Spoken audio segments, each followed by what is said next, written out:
we're back now with Cooking with Coop. Today we are grilling and we got a little special treat. I got some rattlesnake and some live lobsters, so let's go ahead and throw this on. Here we have a just under 1 pound of rattlesnake. I already seasoned it, bagged it up. We're gonna throw this guy right on the grill. It's already de-skinned. I mean, you can see this bone running right through here. You just kind of pick the meat off of that. And yeah, we're gonna see how this guy comes out. All right, so the more humane way to kill a lobster is normally you would freeze it first for about 5 to 10 minutes. That will put them to sleep. And you will take this blade right behind the head area where there's this little groove.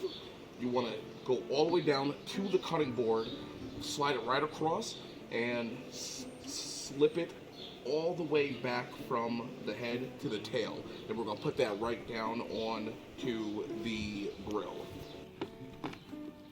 There we go.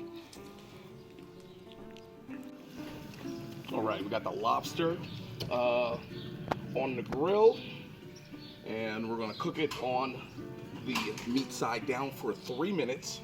Then we're gonna flip it over and cook the other side for another 4 minutes.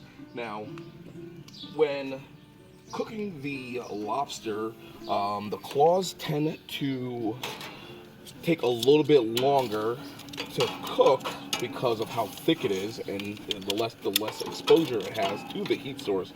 So what we're going to do is we're going to crack the claws and just get some heat in there and get it cooking.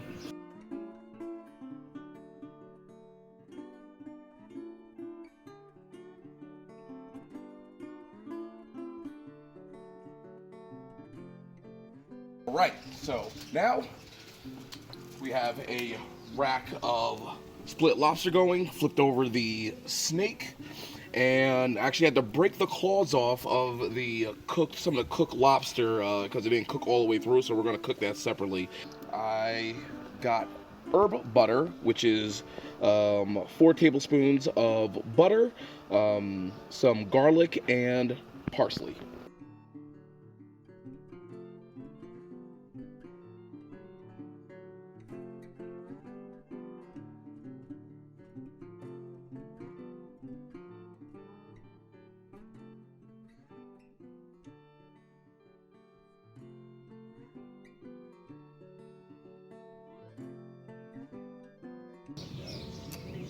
Rattlesnake.